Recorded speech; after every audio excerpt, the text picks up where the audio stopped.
وطن عزیز کی 75 سالہ تاریخ میں ایک ایسا بدنام زمانہ اور گناؤنا بل پاس ہوا ہے جو ایک ایکٹ پاس ہو کے قانون کی شکل اختیار کر چکا ہے، جس میں ہم جنس پرستی کو قانونی تحفظ دینے کے لیے چور دروازہ رکھا گیا۔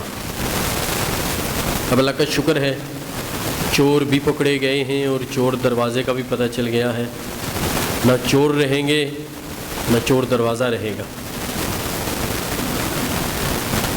یہ بل آپ سب جانتے ہیں ٹرانسجنڈر ایکٹ کے نام سے قانون پاس ہوا 2018 میں، جب مسلم لیگ نون اور پیپلز پارٹی کی حکومت تھی۔ اس وقت اس حکومت کے آخری دنوں میں یہ بل اس وقت کے لا منسٹر نوید قمر نے پیش کیا۔ ڈاکٹر شیریں مزاری اس کی اسپوکس پرسن تھیں اور اس وقت کے اسپیکر ایاز صادق نے اس کو پاس کیا۔ لوگوں کو ٹرانسجنڈر ایکٹ کے حوالے سے یہ دھوکہ دیا گیا کہ یہ بل خواجہ سرا اور مخنث لوگوں کے حقوق کے لیے بنایا گیا ہے، یہ مسودہ ان کے لیے تیار کیا گیا ہے اور یہ قانون بنا دیا گیا ہے تاکہ جو خواجہ سرا ہیں، مخنث ہیں، ان کو ان کے ضروری لازمی شرعی حقوق حاصل ہوں۔ اس حوالے سے اس قدر عیاری اور ہوشیاری سے کام لیا گیا کہ اچھے بھلے پارلیمنٹیرینز کو نہیں پتہ چل سکا اور نہ ان کو اندازہ ہو سکا کہ اس بل کے پیچھے کیا مقاصد ہیں اور اس کے پس منظر میں کیا پروگرام چل رہا ہے۔ جمعیت العلماء اسلام کی ایک خاتون نے ایک جینون اعتراض کیا اور اس کو بھی چپ کروا دیا گیا، میں اس کی تفصیل میں نہیں جاؤں گا۔ یہ ہنڈیا بیچ چوراہے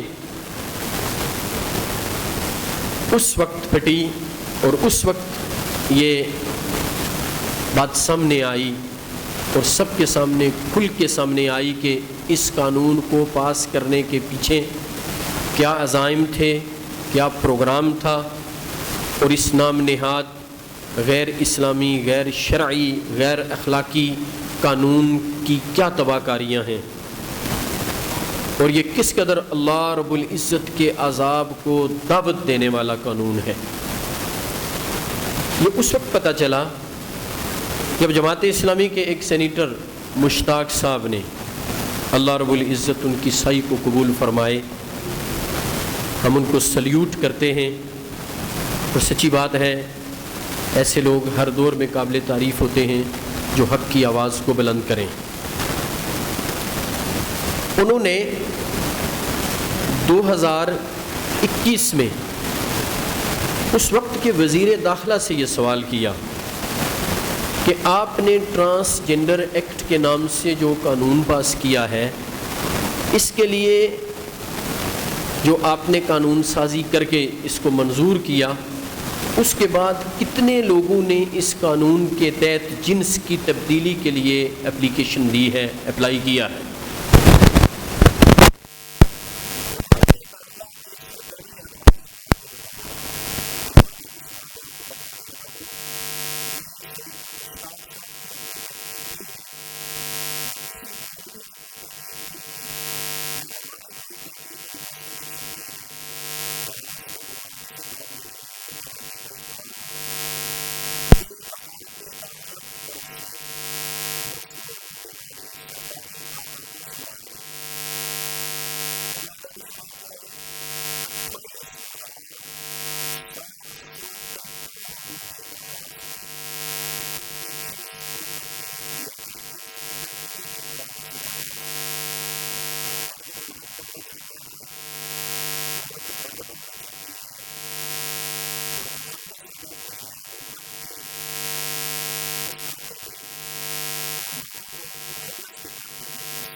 اور یہ بات جان کر آپ حیران رہ جائیں گے، ششدر رہ جائیں گے کہ 28,000 اپلیکنٹس میں سے 28 کے 28,000، بلکہ صرف 28,000 نہیں، 753 بھی نہیں، 28,714 لوگ ایسے ہیں کہ جنہوں نے ٹرانسجنڈر کی آڑ میں جعلی درخواستیں دی، یعنی وہ جعلی لوگ ہیں، وہ مکمل مرد یا مکمل عورت ہیں، وہ مخنث نہیں ہیں، خواجہ سرا نہیں ہیں، صنفی طور پر کسی کمزوری کا شکار نہیں ہے، کوئی فزیکل انفرمیٹی نہیں ہے، یعنی پیدائشی انیٹ فزیکل انفرمیٹی یہ نہیں ہے، پیدائشی صنفی کمزوری نہیں ہے، مکمل مرد ہیں یا مکمل عورت ہیں۔ ایسا مرد جو صاحب اولاد ہو سکتا ہے، اولاد پیدا کرنے کی اس میں صلاحیت، ایسی عورت کہ جو فرٹائل ہے، بانجھ نہیں ہے، ایسے مرد اور عورتیں 28,753 میں سے کتنے ہیں؟ 28,714۔ اب پیچھے کیا بچا؟ وہ جن کے لیے قانون پاس کیا تھا، کہا جاتا تھا، جھوٹ یہ بولا گیا کہ قانون پاس کیا ہے خواجہ سرا کے لیے، مخنث کے لیے، نام بھی ان کا غلط رکھا گیا۔ یہ ٹرانسجنڈر ایک متنازع لفظ ہے، اس کے مقابلے میں اس کے لیے لفظ استعمال ہوتا ہے انٹرسیکس یا ہرمیفروڈائٹ، یہ دو لفظ استعمال ہوتے ہیں جو درست الفاظ ہیں۔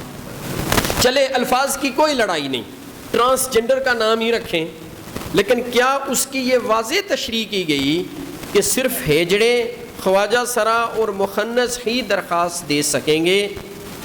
اور پھر وہ قانونی طور پر کوئی اس کا پروف بھی پیش کریں گے، جیسے ڈاکٹر کی انویسٹیگیشن کے بعد کوئی میڈیکل بورڈ، کوئی ڈاکٹر ان کو لکھ کے دے گا کہ اچھا یہ مردوں میں شامل ہے، یہ عورتوں میں شامل ہے، یا یہ تیسری ایک قسم ہے، یہ اس خانے میں اپلائی کریں۔ اس کے لیے کسی سرٹیفکیٹ کی بھی تو ضرورت ہوگی نا میرے بھائیو۔ یہ وہ ملک ہے کہ جس میں پیشاب کرنے کے لیے جائیں تو ہمیں سرٹیفکیٹ دینا ہوتا ہے یا نہیں؟ اتنے لیگل کام ہوتے ہیں، آپ موجود ہوتے ہیں، وہ کہتے ہیں نہیں سرٹیفکیٹ لائیں۔ صرف تنگ کرنے کے لیے ایسے قانون ہیں ہمارے ملک میں۔ یہ اتنے سرٹیفکیٹ دنیا کے کسی ملک میں نہیں مانگے جاتے، وہاں کام بالکل سیدھا سیدھا ہے۔ آپ عدالت چلے جائیں، آپ شناختی کارڈ بنوائیں، آپ کوئی کام کریں، یہاں سائن کریں، یہ لکھیں، یہ کریں، وہ کریں، اس کو ڈیولی اٹیسٹ کروائیں، فلاں سے اٹیسٹ کروائیں، یہ کریں، یہ پیپر جمع کرائیں، وہ کرائیں، وہ کرائیں۔ اتنی پابندیاں ہوتی ہیں۔ اور مرد عورت بننا چاہے اور عورت مرد بننی چاہے تو اس کے لیے اس کالے قانون میں ایک اصطلاح یہ رکھی گئی جو بڑی خوفناک ہے، سیلف پرسیوڈ جینڈر آئیڈینٹی۔ یہ اصطلاح وضع کی گئی ہے، سیلف پرسیوڈ جینڈر آئیڈینٹی۔ اس کے معنی کیا ہیں اردو میں؟ آسان کر کے سلیس تشریح بتلاتا ہوں۔ آپ خود اپنے احساسات سے اور اپنی سوچ سمجھ سے فیصلہ کریں کہ آپ مرد ہیں یا عورت۔ یہ سرٹیفکیٹ ہے آپ کے مرد اور عورت ہونے کا۔ کوئی کلینیکل انویسٹیگیشن ضروری نہیں ہے کہ آپ اپنے ٹیسٹ کروائیں، کوئی میڈیکل بورڈ تشکیل نہیں دیا گیا، کسی مستند ڈاکٹر کی آپ کو اٹیسٹیشن یا سرٹیفکیشن نہیں چاہیے کہ وہ آپ کو دیکھ کے اپنے کاغذ پہ لکھ کے یہ مور لگا کے دے کہ میں ٹیسٹیفائی کرتا ہوں کہ آپ مرد ہیں یا عورت ہیں۔ اس کی کوئی ضرورت نہیں۔ بس آپ اپنے عقل و شعور سے، اپنے احساسات سے، اپنے طبعی میلان سے، اپنے رجحان سے اگر یہ سمجھتے ہیں کہ آپ عورت ہیں مرد، لیکن اگر آپ سمجھتے ہیں عورت ہیں، جائیں نادرہ اس بات کا پابند ہے کہ وہ آپ کو عورت کا شناختی کارڈ جاری کرے، آپ کی شناختی دستاویزات میں آپ کو عورت ڈکلیئر کرے، کوئی آپ سے پوچھنے والا نہیں، کوئی قانونی طور پر آپ سے کوسچن آنسر نہیں ہے۔ اسی طرح کوئی عورت یہ سمجھتی ہے وہ اوریجنلی عورت، جینونلی عورت ہے، لیکن وہ یہ سمجھتی ہے اپنے طبعی میلان کی وجہ سے یا کسی نفسیاتی بیماری کی وجہ سے یا کسی معاشرتی حوالے سے کسی الجھن اور تناؤ کا شکار ہے وہ اپنے آپ کو مرد سمجھتی ہے یا مرد ظاہر کرنا چاہتی ہے تو وہ نادرا چلی جائے اور جا کے صرف یہ کہے کہ میں اپنے آپ کو یعنی سیلف پرسیوڈ جینڈر آئیڈینٹی کی اصطلاح کے تحت میں اپنے آپ کو مرد سمجھتی ہوں، تو وہ اس کو مرد ڈکلیئر کر کے مردوں کا شناختی کارڈ جاری کر دیں گے اور وہ اس ملک کا مرد ہوگا۔ ہے عورت لیکن وہ مرد شمار ہوگی، قانوناً مرد۔ دوسرا شخص ہے مرد لیکن قانوناً عورت۔ یہ ہے سیلف جینڈر اور اپنا کیا وہ کہتے ہیں ٹرانسجینڈر آئیڈینٹی یا ٹرانسجینڈر قانون، کہ اس میں اپنے آپ کو ٹرانسجینڈر بنانے کے لیے کتنا آسان طریقہ وضع کیا گیا ہے۔ قربان جائیں ان کی قانون سازی پہ اور ان کی دانشمندی پہ اور ان کے عقل و شعور پہ، کہ سیلف پرسیوڈ جینڈر آئیڈینٹی کے تحت آدمی اپنے آپ کو جو مرد ہے عورت کہلوائے، جو عورت ہے مرد کہلوائے، گورنمنٹ سے سرٹیفکیٹ حاصل کرے اور پھر اگر مرضی ہے تو آپس میں شادی کر لیں۔ اب دیکھیں نا، یہ دلچسپ بات ہے کہ مولوی صاحب کے پاس جب نکاح ہوتا ہے تو عورت نہیں سامنے ہوتی، اس کا شناختی کارڈ آتا ہے، نہیں ہوتا ہے نا جی؟ بیٹی کا شناختی کارڈ ہے تو بیٹی کے والد کہتے ہیں ہے جی، آپ ولی ہیں، موجود ہیں، یہ جی رجسٹر لے جائیں، بچی سے دستخط کروا کے لائیں۔ وہ دستخط اس کی ایک انڈائریکٹ کنسنٹ بھی ہوتی ہے کہ وہ دستخط کر کے پیپر آ جاتا ہے، اور میں سمجھتا ہوں کہ اب بچی کی رضامندی ہے چونکہ اس نے سائن کر دیے ہیں۔ والد گیا ہوا تھا کاغذ لے کے، اس کا ماموں گیا ہوا تھا اور اس پیپر پہ سائن کروا کے لایا ہے، یہ شناختی کارڈ موجود ہے اور میں نکاح پڑھاؤں۔ تو میں کس کا نکاح پڑھاؤں گا؟ جو پردے میں بیٹھا ہوا مرد ہے، میرے پاس شناختی کارڈ میں عورت ہے تو میں اس کا مرد سے نکاح پڑھاؤں گا؟ میرے بھائیو دیکھیے، یہ ہے قانون۔ یہ بات جو میں کہہ رہا ہوں، میرے پاس ایک انہوں نے پی ڈی ایف بھیجا ہے، یہ اس سے ڈیٹیل لے کے، باقی جو علماء اکرام کے کچھ کلپس بھی آئے ہیں وہ بھی میں نے سنے ہیں، جن میں ڈاکٹر حماد لکھوی صاحب ہیں، ہشام الہی ظہیر صاحب ہیں، ان کا بھی ایک کلپ ہے، لیکن لکھوی صاحب کے بھی 2-3 کلپ آئے ہیں۔ لیکن یہ جو میں آپ کو معلومات بتلا رہا ہوں، یہ باقاعدہ پی ڈی ایف سے پڑھ کے بتلا رہا ہوں، کسی کی زبانی نہیں بتلا رہا۔ یہ اعداد و شمار میں آپ کو اس پی ڈی ایف سے پڑھ کے بتلا رہا ہوں، وہ میں نے پتہ نہیں کتنی مرتبہ پڑھا ہے ان 2 دنوں میں۔ اب میرے بھائیو، یہ ہے قانون۔ آپ اندازہ لگائیں، یہ مخنث لوگوں کے لیے ہے، یہ خواجہ سرا لوگوں کے لیے ہے۔ ہمیشہ پاکستان میں ایک رواج اور رجحان ہے کہ کنسپیریسی تھیریز عام کی جاتی ہیں کہ جی فلاں جگہ سے سازش ہو گئی، فلاں نے کہا، فلاں نے کہا، فلاں نے کہا۔ وہ باتیں ٹھیک بھی ہوتی ہیں لیکن ان کا کوئی اتھینٹک اور مستند پروف نہیں ہوتا۔ اس کالے قانون کے باطل ہونے کا، اس کالے قانون کے پیچھے جو غلط عزائم ہیں وہ 2+2=4 کی طرح واضح ہو گئے ہیں نادرا کے اعداد و شمار سے۔ اب یہ اعداد و شمار بھی حکومت نے دیے۔ اب بتلائیے، اس میں کوئی مولوی صاحب کسی بات کا غلط مطلب لے رہے ہیں یا سینیٹر مشتاق کوئی غلط بات کہہ رہے ہیں کہ اس قانون کے جو بینیفیشریز ہیں وہ 98% ہی جعلی اور غلط ہے، اور اس سے ہم جنس پرستی کو فروغ مل رہا ہے۔ اب ہم اس کو کیا کہیں؟ اور یہ بھی جھوٹ بولا گیا جی اسلامی نظریاتی کونسل نے اپروو کیا ہے۔ وفاقی شرعی عدالت میں یہ کیس موجود ہے، حکومت وہاں ججز کا کورم پورا نہیں ہونے دیتی کہ کہیں ججز کا کورم پورا ہو جائے تو وہ سارے جج مل کے اس قانون کو مسترد نہ کر دیں، اس لیے کہ ہماری جو قرارداد مقاصد ہے نا، اس میں یہ بات واضح طور پر درج ہے کہ اس ملک کا سپریم لا قرآن و حدیث ہوگا۔ کوئی قانون قرآن و حدیث کے خلاف بنایا جائے، منظور کیا جائے، وہ آٹومیٹکلی کالعدم ہو جائے گا۔ اور اس کی کینسلیشن کے لیے وفاقی شرعی عدالت بھی ہے کہ وفاقی شرعی عدالت اگر یہ فیصلہ دے دے یہ غیر اسلامی ہے، کوئی اس کو چیلنج نہیں کر سکتا، انکلوڈنگ سپریم کورٹ۔ اب وہاں ججز کا کورم ہی پورا نہیں ہونے دے رہے۔ میرے بھائیو، اس خوبصورت اور بہترین بل میں جس میں ہماری دنیا اور آخرت کی ترقی کی ضمانت ہے، اس میں شرکت کرنے والی بہترین جماعتیں مسلم لیگ نون، پیپلز پارٹی اور تحریک انصاف کا بھی کچھ حصہ ہے۔ یہ ہیں آپ کے وہ منتخب پیارے اچھے خیرخواہ نمائندے، آپ کے آئیڈیل، جن کو آپ ووٹ بھی دیتے ہیں، جن کے لیے آپ ماریں بھی کھاتے ہیں، جن کے لیے آپ اپنے سگے بھائیوں کے گریبان بھی پکڑتے ہیں، جن کے لیے مسجدوں میں بھی آپ ایک دوسرے کو گالی گلوچ کرتے ہیں، اور جن کے لیے آپ ایک دوسرے سے تعصب، ذاتی اناد بنا کے باقاعدہ دشمنی کر کے اپنی آخرت اور دنیا دونوں تباہ کرتے ہیں۔ یہ ہیں آپ کے بہترین پڑھے لکھے نمائندے، جنہوں نے آپ کو معاشی طور پر ایک مضبوط ملک بھی بنا دیا ہے، آپ کی معیشت کو بھی بہتر کر دیا ہے، آپ کو کوئی تکلیف نہیں ہے، خوشحالی کی زندگی گزار رہے ہیں، امن کی زندگی گزار رہے ہیں۔ اب ان کے پاس کرنے کا کوئی کام نہیں ہے، تو ایسے ہی یہ وقت گزارنے کے لیے، اپنے آپ کو خوش کرنے کے لیے اور آپ کو خوشیاں دینے کے لیے ایسے بل نکال کے پاس کر رہے ہیں۔ میرے بھائیوں، یہ وہ نقشہ ہے جس کو دیکھیے۔ میں اب آپ کی طرف آتا ہوں، میرے پاس بہت سی باتیں ہیں، اگر یہ خطبہ 4 بجے تک جائے نا، تب میں آپ کو مکمل باتیں سنا سکوں جو اس وقت میں لے کے آیا ہوں۔ میں مختصر کرتا ہوں بات۔ میرے بھائیوں، اس میں صرف ان لوگوں کا قصور نہیں ہے، میں ان جماعتوں کے سب لوگوں کو نہیں کہہ رہا کہ قصوروار ہیں، سب کو نہیں کہہ رہا، شاید کچھ لوگوں کو دھوکہ دے دیا گیا ہوگا، کچھ لوگوں کو جیسے مذہبی لوگوں کو بھی دھوکہ دے دیا گیا، لیکن معذرت سے ہمارے جو پارلیمنٹیرینز ہیں، جن کو اس وقت پتہ نہیں چل سکا بعد میں انہوں نے اس پر کیا رد عمل دیا، ان کا رد عمل صفر ہے۔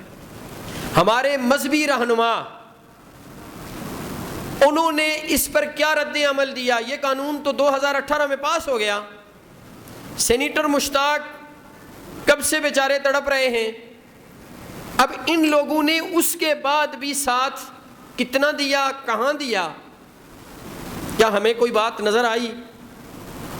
یہ بڑا افسوسناک پہلو ہے، لیکن میں اس پر بھی بات نہیں کرتا، میں کہتا ہوں دیر آمد درست آمد۔ بھائی جو وقت گزر گیا اس کو ہم نہیں دیکھتے، اب تو اس کے خلاف کوئی آواز اٹھاؤ، اب تو اس کے خلاف کوئی آواز اٹھاؤ۔ یہ ہمارے ایمان کا ٹیسٹ ہے، یہ ہمارے ایمان کا امتحان ہے۔ وہ ملک جو قربانیاں دے کے دین اسلام کی تنفیذ کے لیے حاصل کیا گیا۔ میرے بھائیوں، یہ نماز ہم انڈیا میں بھی پڑھتے تھے، ابھی انڈیا میں مسلمان نماز نہیں پڑھتے؟ کیا امریکہ میں لوگ جماعت سے نماز نہیں پڑھتے؟ کیا برطانیہ میں لوگوں پر روزہ رکھنے پر پابندی ہے؟ کوئی پابندی نہیں، نماز پڑھتے ہیں، روزہ رکھتے ہیں، صدقہ خیرات کرتے ہیں، تبلیغ کرتے ہیں۔ وہاں کے کتنے لوگ ہم سے اچھے مسلمان ہیں۔ تو پھر ہم نے یہ ملک کیوں حاصل کیا؟ کیوں قربانیاں دیں؟ کیوں انڈیا کی دشمنی مول لی؟ کیوں ہم نے کہا گاس کھائیں گے، ایٹم بم بنائیں گے، اور واقعی ہم اب تک گاس کھا رہے ہیں، ایٹم بم بن گیا ہے، لیکن وہ ہم پر ہی گر رہا ہے، وہ روزانہ ہم پر ہی گر رہا ہے۔ ہم نے یہ ملک کیوں بنایا؟ اس لیے کہ اس ملک میں ہم اسلام کے مطابق زندگی گزار سکیں، اسلام کا عادلانہ نظام، اس کے قوانین نافذ کر سکیں۔ یہ جو لیجسلیٹو اسمبلی ہے، یہاں پہ لیجسلیشن ہونی نہیں، لیجسلیشن کو امپلیمنٹ کرنا ہے، یہ اس لیے بنائی جاتی ہے۔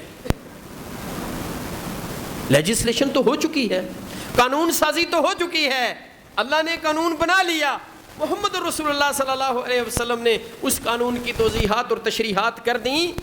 یہ جو ایاز صادق اور فلاں فلاں سپیکر اور وزیر اعظم اور عمران خان اور فلاں خان اور فلاں خان، ان کا کام اس قانون کو نافذ کرنا ہے۔ اچھا، وہ قانون تو وہی ہے، اس کو نافذ کیا کرنا ہے؟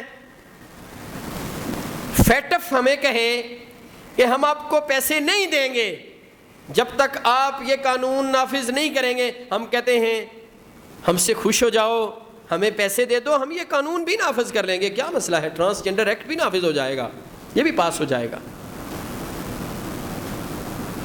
وہ امریکن جو تھا نا، غالباً سینیٹر تھا، اس نے غلط بات نہیں کہی تھی کہ پاکستانی وہ ہیں جو پیسے کے پیچھے اپنی ماں کو بھی بیچنے کے لیے تیار ہیں۔ بھئی ہم اسلام، دین، رب العالمین، نبی علیہ السلام کی ذات، پیار، ان کا سب کچھ اپنی دنیا کے لیے بیچنے کے لیے تیار ہیں۔ میرے بھائیوں، میں عرض کر رہا تھا، قصور صرف ان کا نہیں ہے، جنہوں نے قانون کا مسودہ تیار کیا، عیاری اور چالاکی سے قانون کے اس مسودے کو پاس کر کے ملک کا قانون بنا دیا، صرف قصور ان کا نہیں ہے، قصور 25 کروڑ عوام کا بھی ہے۔ دوبارہ کہتا ہوں، قصور صرف ان کا نہیں ہے، قصور میرا اور آپ کا بھی ہے۔ میرا اور آپ کا قصور یہ ہے کہ ہم نے ایسے غلط لوگوں کو جاننے کے باوجود بار بار اپنے ووٹ سے منتخب کیا ہے۔ دل پر ہاتھ رکھ کے یہ بتلائیں، کیا ہم ان جماعتوں کے الیکشن لڑنے والے ایم این ایز کے کردار کو نہیں جانتے؟ کیا ہم جس ایم این اے کو، ایم پی اے کو ووٹ دیتے ہیں اس کے کردار کو نہیں جانتے؟ وہ کتنا نمازی ہے، کتنا بہترین مسلمان ہے، کتنا اسلام سے پیار کرنے والا ہے، کتنا ملک سے اور ملک کے لوگوں سے مخلص ہے۔ میں یہ نہیں کہتا کہ وہ آپ کی طرح نیک ہو، یہ نہیں کہتا، لیکن کیا بنیادی ضروری جو ایک مسلمان کی باتیں ہوتی ہیں اس میں موجود ہیں؟ یہ آپ بار بار اس کو کیوں ووٹ دے رہے ہیں؟ یہ میرا سوال ہے۔ کیا اللہ کا حکم ہے؟ کیا محمد رسول اللہ صلی اللہ علیہ وسلم کا یہ حکم ہے آپ کو کہ اسی کو ووٹ دینا ہے ورنہ کافر ہو جاؤ گے؟ یہ کس کے ووٹ سے منتخب ہو کے آئے ہیں؟ آپ کے ووٹ سے۔ آپ نے کس کچرے کو بھیجا ہے آگے اسمبلی میں؟ یہ آپ ذمہ دار ہیں، وہ بھی ذمہ دار ہیں، آپ بھی ذمہ دار ہیں۔ اور میں اس پر آپ کو حدیث سناتا ہوں جو میں نے آیت آپ کے سامنے پڑھی، اللہ اکبر، سورہ مائدہ میں اللہ فرماتے ہیں لوئن الذین کفروا من بنی اسرائیل علی لسان داؤد و عیسی ابن مریم۔ اللہ نے داؤد علیہ السلام کی زبانی زبور میں اور عیسیٰ علیہ السلام کی زبانی انجیل میں بنی اسرائیل کے کافروں پر لعنت کی۔ کیوں؟ ذالک بما عصوا وکانوا یعتدون، وہ اس وجہ سے کہ وہ رب کے باغی اور سرکش اور حد سے گزر جانے والے تھے۔ آگے اللہ فرماتے ہیں کانوا لا یتناہون عن منکر فعلوہ، وہ بنی اسرائیل ان کا طرز عمل یہ تھا کہ ایک گروہ برائی کرتا تو دوسرا گروہ اس کو برائی اور گناہ کرنے سے نہ روکتا، ان کو اس سے منع نہ کرتا، برائی پر نکیر نہ کرتا۔ اور اس حدیث کی اور اس آیت کی تفسیر میں ایک مفسر مسند احمد کی یہ حدیث بیان کرتے ہیں، لکھی ہوئی ہے تفسیر میں، جو میں آپ کے سامنے ہمیشہ بیان کرتا ہوں، بہت دفعہ بیان کر چکا ہوں، کہ رسول اللہ صلی اللہ علیہ وسلم نے فرمایا، مسند احمد کی صحیح حدیث ہے، ان اللہ لا يعذب العامة بعمل الخاصة حتى يروا المنکر بین ظہرانہم وهم قادرون على ان ينکروه فلا ينکرونه فاذا فعلوا ذلك عذب الله العامة والخاصة او كما قال صلی اللہ علیہ وسلم۔ رسول اللہ صلی اللہ علیہ وسلم نے فرمایا، اللہ رب العزت کی سنت اور طریقہ یہ نہیں ہے کہ کچھ لوگ برے ہوں، کچھ لوگ برا کرنے والے ہوں، کچھ لوگ گناہگار ہوں، کچھ لوگ حد سے گزر جانے والے ہوں، اور ان کی نافرمانیوں کی وجہ سے اللہ ساری قوم کو عذاب میں مبتلا کریں۔ اللہ ایسے نہیں ہے، یہ اللہ کا طریقہ نہیں ہے، یہ اللہ کی سنت نہیں ہے۔ بلکہ جب صورتحال یہ ہو جاتی ہے، جب صورتحال یہ ہوتی ہے کہ معاشرے میں برائی پھیل جاتی ہے اور لوگ اس بات پر قدرت رکھتے ہیں کہ اس برائی پر نکیر کر سکیں، برائی کو روک سکیں، زبان سے منع کر سکیں، احتجاج کر سکیں، نہ بولتے ہیں، نہ احتجاج کرتے ہیں، نہ برائی سے روکتے ہیں، نہ منع کرتے ہیں، بلکہ بروں کا ساتھ دیتے ہیں، بروں کو ووٹ دیتے ہیں، جو ملک کو لوٹتے ہیں ان کو ووٹ دیتے ہیں، جو غلط قانون سازی کرنے پر تلے ہیں۔ اب پہلے بھی ختم نبوت کے حوالے سے تلے ہوئے تھے، وہ کام نہیں بن سکا، وہ سازش بے نقاب ہو گئی۔ یہاں انہوں نے کام کر دیا، لیکن ان کو اندازہ نہیں تھا کہ وہ ذات کہ جو سب سے بڑی ذات ہے، جس کے قبضہ قدرت میں سب کی جان ہے، وہ سب کو دنیا میں ہی ذلیل کر دے گا۔ سو میرے بھائیوں، برائی پر نکیر کے بجائے برائی پر خاموش۔ یہ دیکھ لیجئے، سارے سینیٹرز، سارے پارلیمنٹیرینز، سارے ایم این اے، ساری جماعتوں کے خاموش۔ کسی کا کوئی بیان آیا ہے؟ کوئی سرگرم قسم کا ٹویٹ ہی آیا ہے تو مجھے بتلا دے، میں نے تو نہیں سنا، اگر آج کی ڈیٹ تک آیا ہے تو مجھے بتلا دے، کل سب کا آ جائے گا، اس لیے کہ اب آج سے احتجاج شروع ہے، اب سب بولیں گے، کیسے بنائیں گے کہ ہمیں ووٹ دو؟ اللہ کے بندو، برائی کو دیکھ کے میرا آپ کا چہرہ متغیر نہ ہو، پھر اللہ کا عذاب آ جائے گا۔ فرمایا فَإِذَا فَعَلُوا ذَلِكَ، جب لوگ برائی کریں، ایک گروہ بہت برا ہو جائے اور دوسرے ان کو منع نہ کریں، بے شک وہ برے نہ ہوں، بے شک وہ ان جیسے برے لوگ نہ ہوں، لیکن ان کو اس برائی سے، اعتداء سے، نافرمانی سے احتجاج نہ کریں، ان کی برائی کو برا نہ جانیں، تو رسول اللہ صلی اللہ علیہ وسلم نے فرمایا عذب اللہ العامۃ والخاصہ، میرا اللہ ہر خاص و عام کو عذاب میں مبتلا کر دیتا۔ یہ سیلاب آیا ہے، ہر خاص و عام رگڑا گیا ہے، ابھی اور آئیں گے سیلاب، یہ سیلاب، یہ تیز آندیاں، یہ فصلوں کی تباہی، یہ جانوروں کا پانی میں بہہ جانا، اب پتہ چلے گا نا اگلی قربانی پہ کہ کیا ریٹ ہے، جانور کا کیا ریٹ ہے، یہ اگلی قربانی پہ پتہ چلے گا، 6 مہینے بعد پتہ چلے گا آٹے کا ریٹ کیا ہے، یہ کس کا قصور ہے؟ کیا میرا اللہ ظالم ہو گیا ہے؟ کیا میرا رب آپ کو سزا دینا چاہتا ہے؟ کائنات کے رب کی قسم نہیں، اللہ کی یہ سنت نہیں ہے، اللہ اس بستی کو کبھی عذاب میں مبتلا نہیں کرتے، وَأَهْلُهَا مُصْلِحُونَ، کہ جس بستی کے رہنے والے اصلاح کرنے والے ہوں۔ اللہ تو انہی کو تباہ کرتے ہیں جو اللہ کی نافرمانی کرتے ہیں اور جو ان کے چمچے اور کڑچھے ہوتے ہیں کہ وہ ان کا ساتھ دیتے ہیں، اللہ ان کو ہلاک کرتے ہیں، جو بہت برے سرکش باغی اور نافرمان ہوتے ہیں اور جو ان کے پیچھے چلنے والے ہوتے ہیں، ٹوپیاں لگائی ہوئی، داڑھی رکھی ہوئی، شلوار رکھی سے اوپر، اور کس کے پیچھے چل رہا ہے؟ جو باغی ہے، جو سرکش ہے، جو اعتداء والا ہے، جو کتاب و سنت کا دشمن ہے، جو مسلمانوں کا دشمن ہے، ان کے مفادات کا دشمن ہے، جو غیروں کی طرف دیکھتا ہے، جو کافروں کا ایجنٹ ہے، اس کے پیچھے ہے۔ تو اس کے پیچھے کہاں جا رہا ہے؟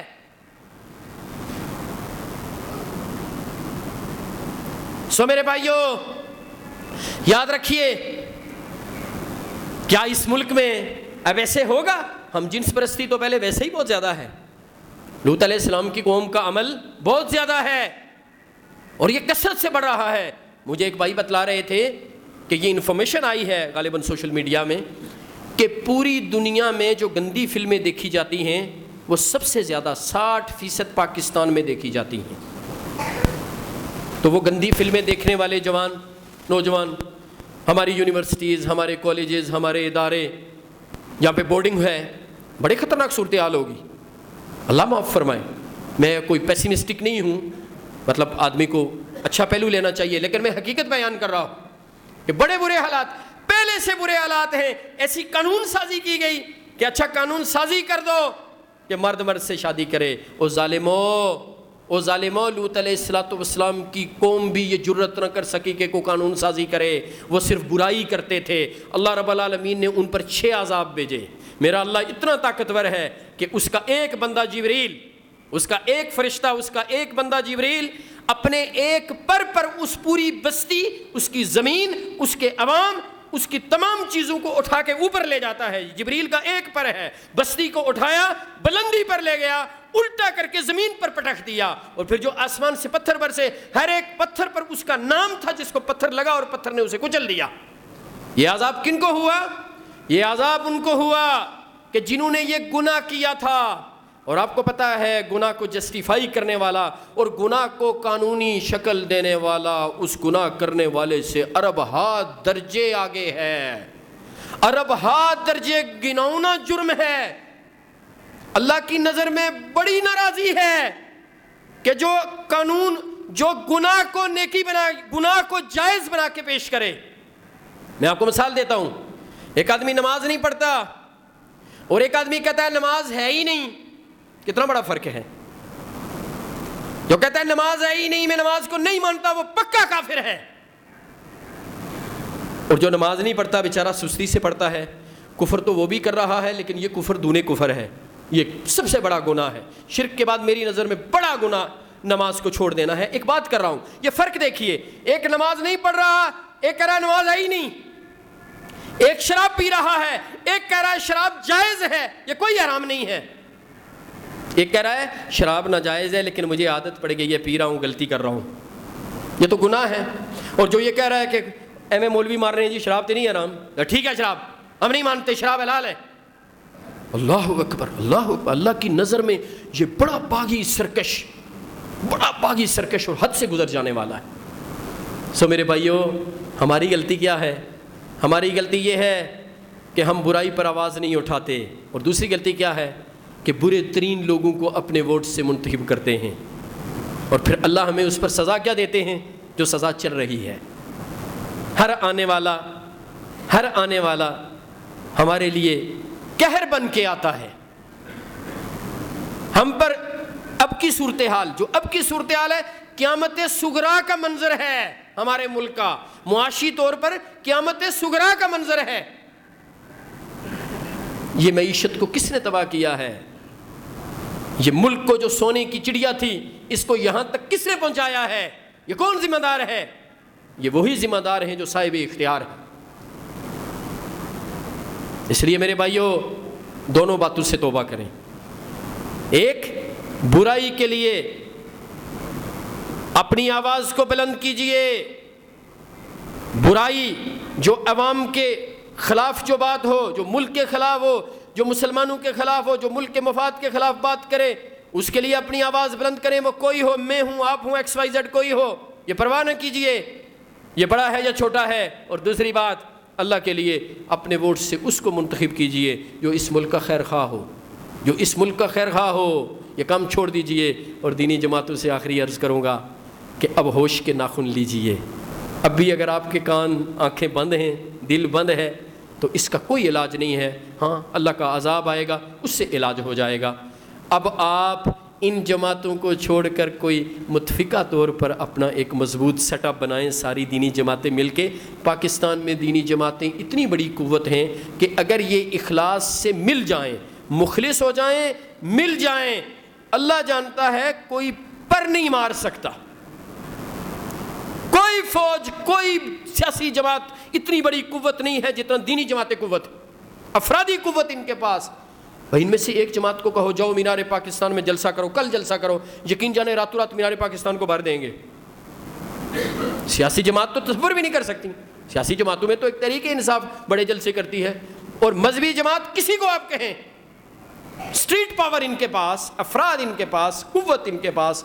بھائی کیا بات ہے، آپ یہ ان کے پیچھے کیوں چل رہے ہیں جو آپ کو جہنم کے راستے پر چلا رہے ہیں؟ جو خود جہنم کے راستے پر چل رہے ہیں، آپ ان کے پیچھے ہیں۔ کسی نے شملہ باندھا ہوا، کسی نے ترلا باندھا ہوا، کسی نے ویسٹ کوٹ لگائی ہوئی، ایک ایک کے پیچھے کھڑا ہے، دوسرا دوسرے کے پیچھے کھڑا ہے۔ انہوں نے آپ کو کیا دیا ہے؟ انہوں نے اس ملک کو کیا دیا ہے؟ آپ کو بھی بدنامی ملی ہے۔ اللہ کی قسم، دنیا میں بھی کوئی آپ سے خوش نہیں ہے، کسی سیاسی مذہبی رہنما سے لوگ خوش نہیں ہیں۔ وہ لوگ احتراماً بات نہیں کرتے، یہ ہمارے لوگوں کی عادت ہے، یا ووٹ دینے کے وقت بیچارے ووٹ دے ہی دیتے ہیں، لیکن اللہ جانتا ہے دلوں سے عزت نہیں کرتے، اس لیے کہ جو آپ کے آگے چل رہے ہیں ان کا کردار نہیں ہے، پیچھے چلنے والے کا کردار کیا ہوگا۔ دیکھیں نا، جو آگے ہوتا ہے پیچھے والا تو اس کا پابند ہوتا ہے۔ جو وزیر اعظم ہے، میں اس کا حلیف ہوں، تو میں تو وزیر اعظم کی انسٹرکشنز کا پابند ہوں نا۔ میں نے جماعت اگر اس کے ہاتھ میں دے دی ہے کہ پیچھے اس وزیر اعظم کے اللہ اکبر، تو اب پھر میری بات تو نہیں چلے گی نا، اس پارٹی کے وزیر اعظم کے میں پیچھے ہوں نا، اس کی پالیسیوں کے پیچھے ہوں۔ اللہ کے لیے ان کو چھوڑ دیجئے۔ یہ ملک اسلام کے نام پر حاصل ہوا تھا، ہمارے آبا و اجداد نے قربانیاں دی تھیں، ایک ایسا خطہ، ایک ایسی جگہ، ایک ایسی تجربہ کا اللہ نے ہمیں دے دی ہے۔ اب مخلص ہو جاؤ، اب آگے بڑھو، کوئی ایک دو بڑے علماء اکرام معزز آگے بڑھے اور سب کو جمع کریں اور ایک متفقہ لائے عمل تیار کریں، آپ الیکشن لڑیں، آپ دکھائیں اللہ کے فضل و کرم سے، کامیابی آپ کو اللہ دیں گے، کامیابی اللہ دیں گے۔ یاد رکھو، اگر دنیا میں اقتدار نہ بھی ملا تو کل اللہ کے ہاں سرخرو ہو کے جنت ضرور مل جائے گی، دنیا میں بھی آپ کی عزت ہوگی، آپ کی تعریف ہوگی۔ لیکن یاد رکھو، اگر ان کے پیچھے چلے جو ایسے قوانین بنانے والے اور ایسے قوانین چوری چھپے نافذ کرنے والے ہیں، ان کے پیچھے چلو گے تو پھر اللہ جیسے ان کو رسوا کرتا ہے اور جیسے سبھی رسوا ہو رہے ہیں، آپ کے مقدر میں بھی رسوائی ہوگی۔ میرے بھائیوں، ہم متفقہ طور پر یہ احتجاج کرتے ہیں اس قانون کو، ہم یہ نہیں کہتے اس قانون میں امینڈمنٹ کی جائے، ہم یہ کہتے ہیں اس کو مسترد کیجئے، اس کو مسترد کیجئے۔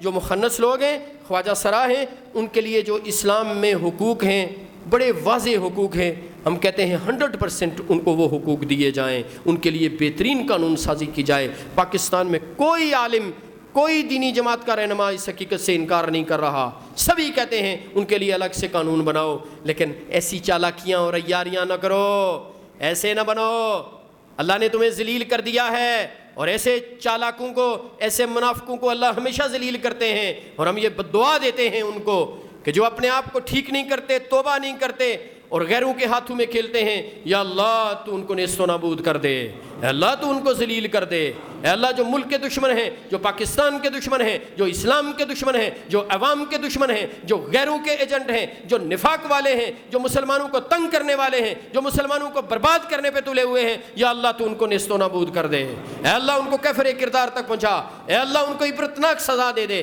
اے اللہ ان کو نشان عبرت بنا دے۔ اقول قولی ھذا واستغفر اللہ لی ولکم ولسائر المسلمین وآخر دعوانا ان الحمد للہ رب العالمین۔